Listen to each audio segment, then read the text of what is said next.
What is going on, my good people? Today, we're going to be talking about something that is so interesting, that is actually so mind-blowing, that you'll have to save this video. You will have to learn this video. You'll have to watch this video multiple times. It is actually something that I've learned about probably about 2 years ago, and it's a understanding of reality on a level which helps you understand or see the world much more clearly. And what I mean by that is with all these events that are going on in the world, there are reasons for why they are happening. And those reasons may not be so negative and so evil after all. Because when you understand what I'm about to say in this video, there are perspectives we can take from everything that happens in the world, from natural disasters to terrorist attacks and to all kinds of different things that seem to be going on in the world. And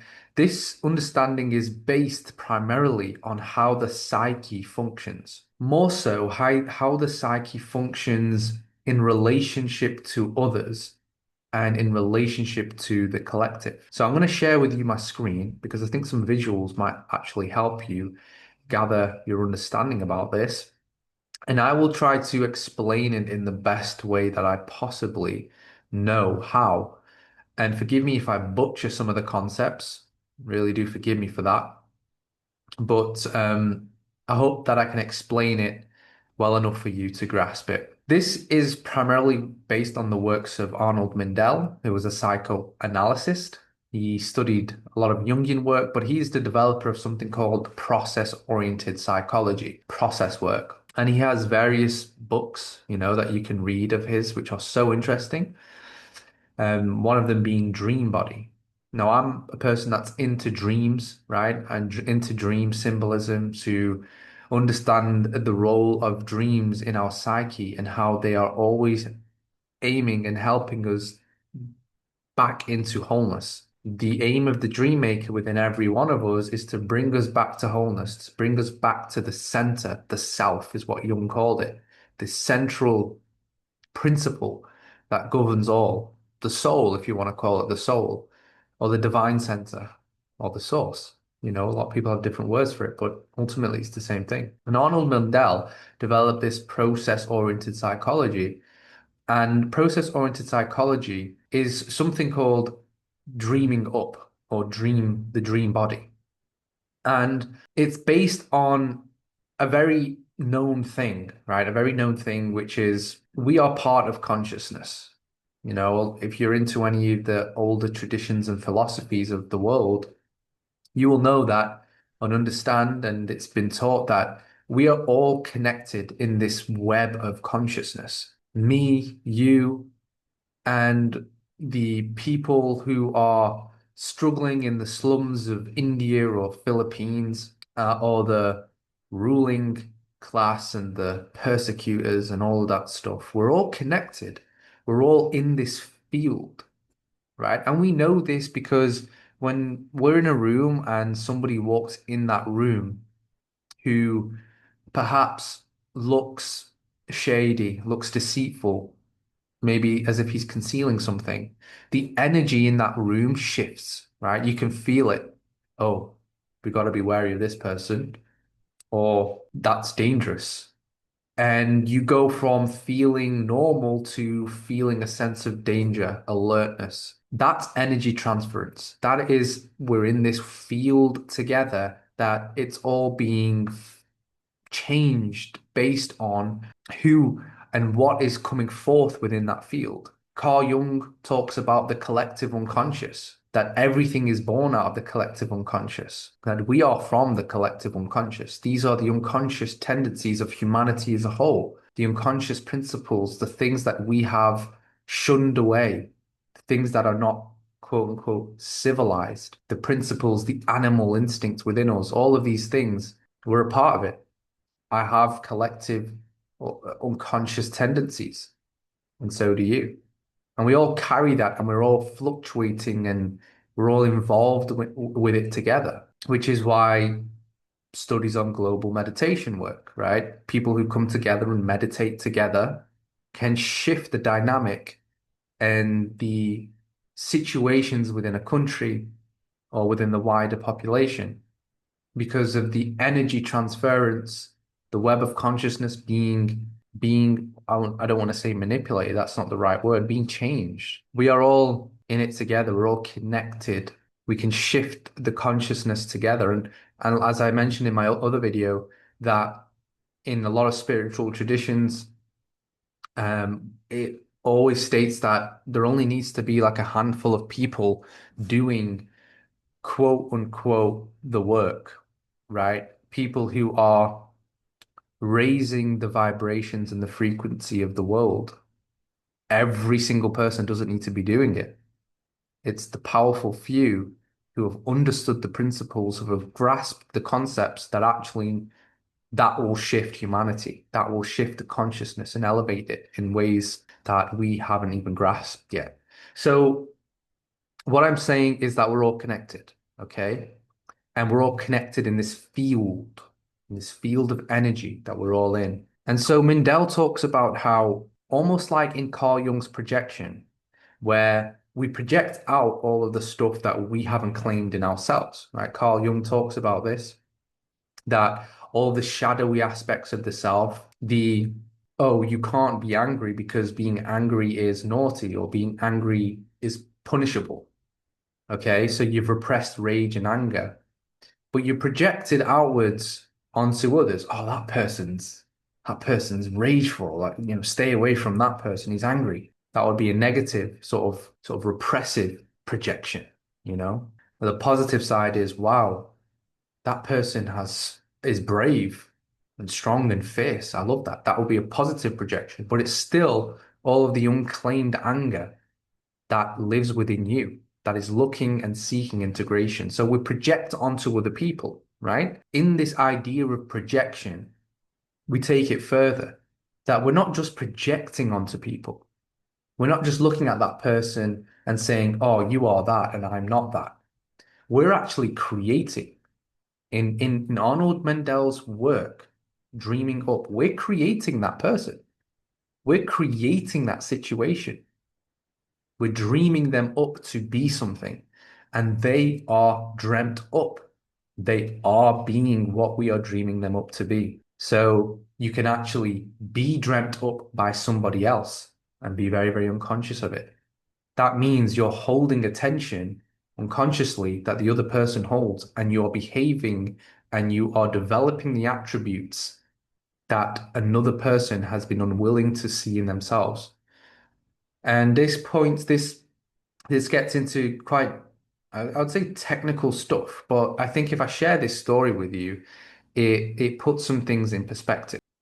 Okay, so to explain how the dreaming up process works, I'll just sort of paint a situation or scenario. Okay, so Mark, right, there's a husband and wife, and let's say the husband's called Mark, and Mark's at work and he's being pounded on by his boss. Okay, his boss is demanding more from him. He's not meeting up to the tasks, he's not hitting the deadlines, and the boss is demanding a lot from him, putting a pressure on him. And Mark feels very overwhelmed. He feels quite insecure. He feels quite shameful because he's panicking. He feels like he can't provide anymore. And he's quite overwhelmed with it. So underneath there's this fear of, oh, am I going to lose my job? There's this fear of, oh, I can't provide for my family, and a feeling of shame about that, right? He's shameful. And so Mark returns home and he's quite tense already. He's got tight jaw, he's pretty tense in his body. His wife unconsciously notices this. She's not conscious of it, but she unconsciously notices that 10 minutes ago she felt fine, but now she feels very jittery and very sort of alarmed. And she starts spewing off to Mark. Oh, you haven't paid this bills, the weather is awful, we've got this renovation, you need to take out the trash, what about our child's education money, etc., etc. What's actually happened is she's been dreamt up. The field between them is casting roles, and it's casting roles based on what they've all both suppressed. There is an underlying fear both of them carry, and the field is demanding that fear, that unconsciousness to be seen. So it selects roles.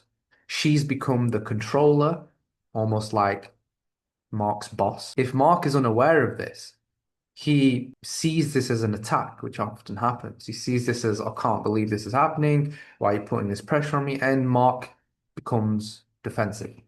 He starts defending himself.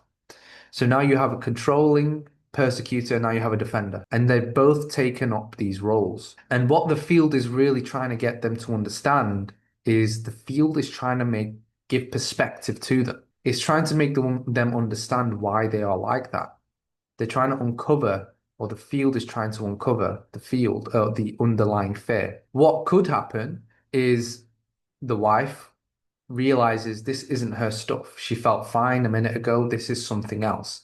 And she pauses a minute and she says, okay, I felt good before, but now I don't feel like this. I feel like I'm carrying something. And Mark says, you're right. I'm being very, very defensive. And this is probably because of something that happened in work today. And that opens and leads into more perspective about where they are coming from. The field has calmed down. The field has flattened. The field has fizzled because it brought balance, it brought perspective into the unconsciousness that was in the situation. Okay, so it casts roles, but it needs awareness in order for that to work its way out. What can happen a lot is you'll see that if they're unconscious of that, if they're unconscious that they are they have been dreamt up as a role. For example, the wife, she might have been acting jittery and might have been acting like putting a lot of this pressure on Mark because she had underlying fears herself. She had perhaps fears of feeling insecure, and so she becomes the commander, right? Same with Mark, he flips and becomes the defender. But it's all this underlying fears that need to be resolved. That is just one way the field dreams you up. And I hope that sort of gives some perspective. But what happens if you're unconscious?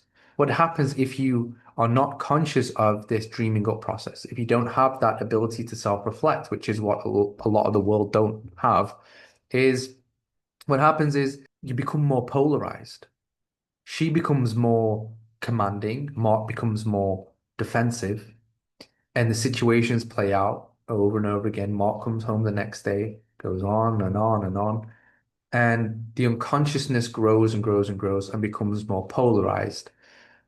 Before they were arguing, now they're fighting. And so that's what happens when you're unconscious of the process. You don't have the ability to pause, reflect, and do the work. And if you do the work, you hug it out, you realize where you both are coming from, and you move forward. You've gained perspective. And if that happens again, you know where it's coming from.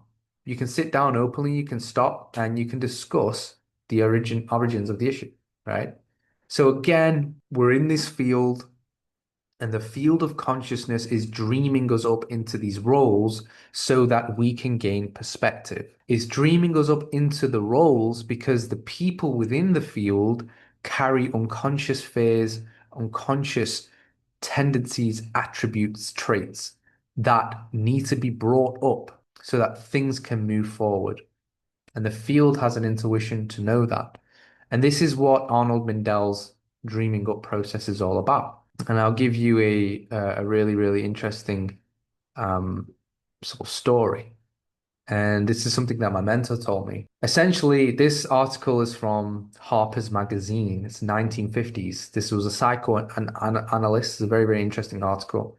And he had a patient who was delusional. And he had these tremendous, tremendous delusions, psychotic delusions. And he was with this client or this person for many, many years. He didn't want to let up. He tried so many different therapies, so many different things to see if this person could understand his delusions and move forward and move out of them. And he found that after he consciously played into the delusions and played into the roles within the delusion, it kind of snapped him out of it. There is a principle here where it snapped him out of his delusions because the field was like, you have this role and another role can't take up this real estate. You can't have two people in the same role. So the delusion flattens. And he did it consciously. And if that doesn't make too much sense, don't worry. There might be some future videos that I do that go into it. But hear this out. He says it was as if his delusion had room in it for only one person at one time. Psychotic structures, too, may be rigidly circumscribed as to living space. When another person invades the delusion, the original occupant finds himself literally forced to give way. It gives him perspective. This is the really, really interesting thing, okay? We're going to read all this. Some years before, I had observed the same thing while I was on the staff of a psychiatric sanitarium in Maryland. We had a middle-aged paranoid woman there who clung to the delusion that she was Mary, Mother of God. Months after she came to the hospital, we admitted another patient with the same delusion. Both patients were mild-mannered, Catholic, and from similar socio-economic levels. On the lawn one day, happily in the presence of another staff member and myself, the two deluded women met. So they put them together. Right? Before long, each had revealed her secret identity. The first, our older patient, received the information with visible perturbation. Perturbation. Why, you can't be, my dear, she said. You must be crazy. I am the mother of God.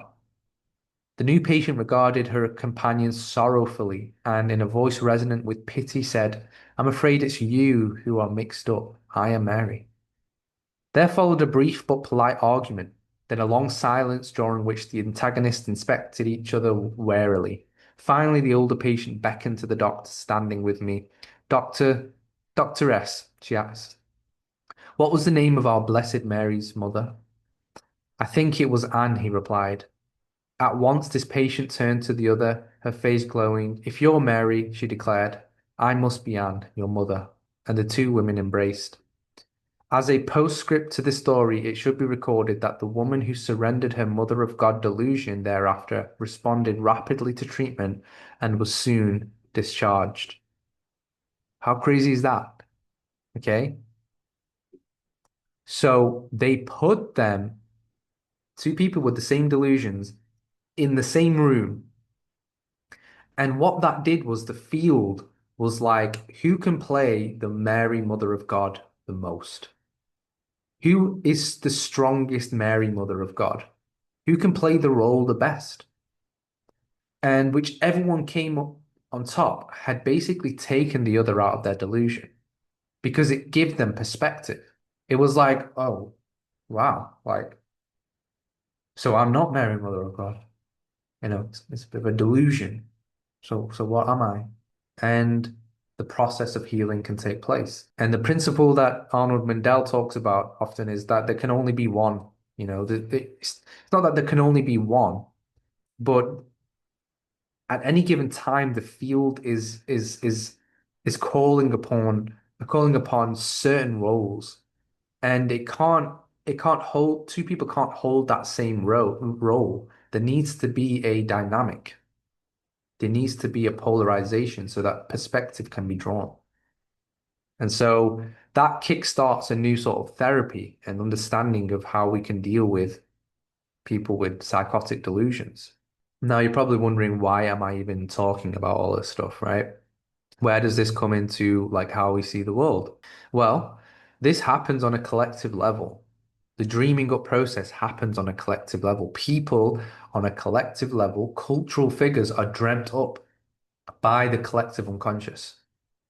So when we see people like this gain cultural influence, shifting the minds of boys and men, or people like this, the evil, the mass murderer, the inflictor of pain, or this, Marilyn Monroe, the seducer, the promiscuous, the symbol of sexuality, maybe.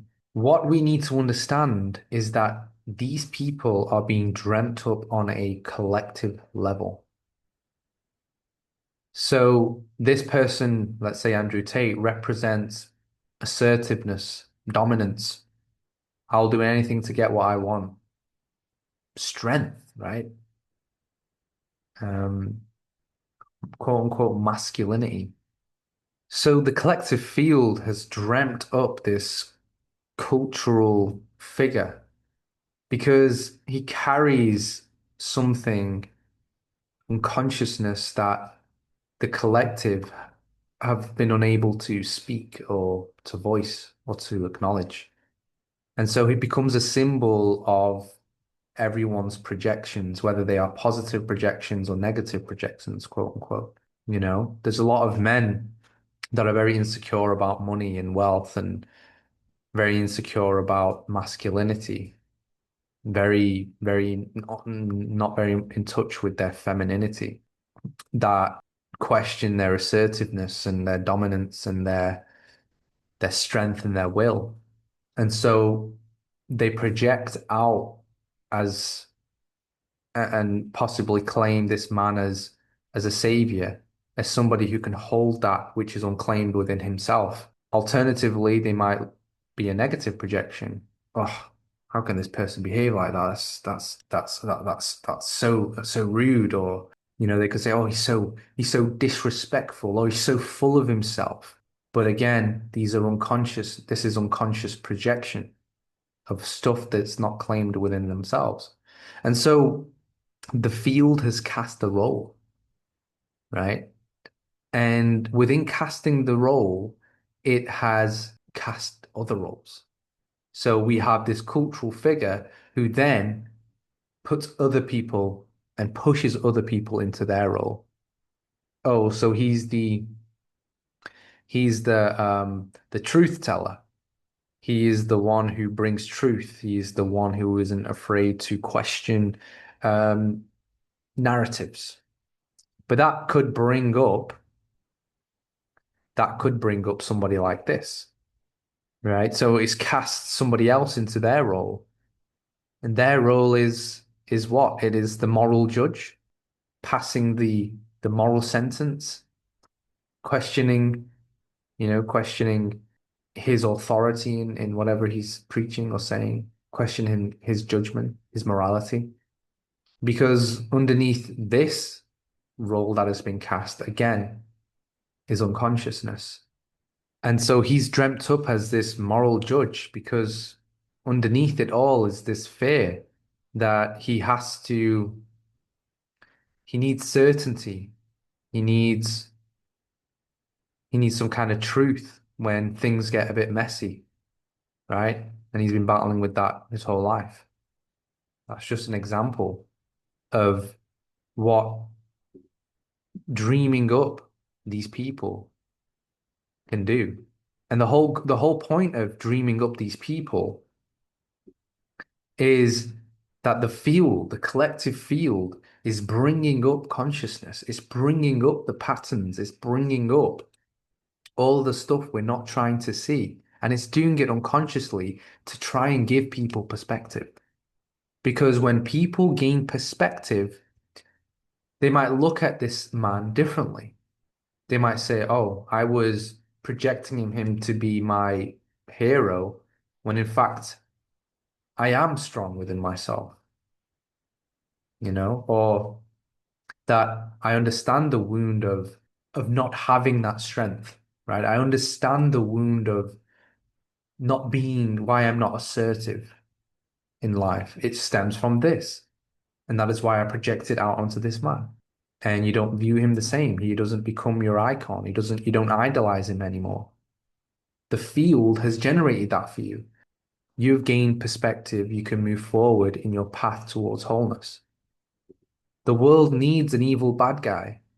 So we can look at him and project our insecurities. We can dream him up to be the evil one so we can point the finger and say, I am not that. I am this. When in actuality, there are unmet needs, there are unmet traits within us. You you dream him up to be the evil killer, the evil bad guy who's responsible for the terrorization of the world and yourself. because maybe there is an unconscious fear of what happens when I realize that I am destroying myself. What maybe there is a underlying fear of responsibility. Maybe you've been battling with responsibility. So the field generates a collective figure so we can all look at that in our own projections and say we are not that, or we are part of that, or we like that about this person, or we don't like that about this person, so we can gain perspective. Same with this. Okay. And the reason why I'm saying this and the reason why this is so important is because it provides a new perspective. What if all these people are meant to be what they are? They are a reflection of the unconsciousness of humanity. They are the reflection of our unconsciousness as a collective, and we've dreamed them up for our own betterment. We've dreamed these public or these cultural figures to gain perspective, to move forward in our evolution towards wholeness. The field wouldn't have had it otherwise. The field of consciousness wouldn't have had it otherwise. There wouldn't be this figure if we had integrated all of the stuff within ourselves.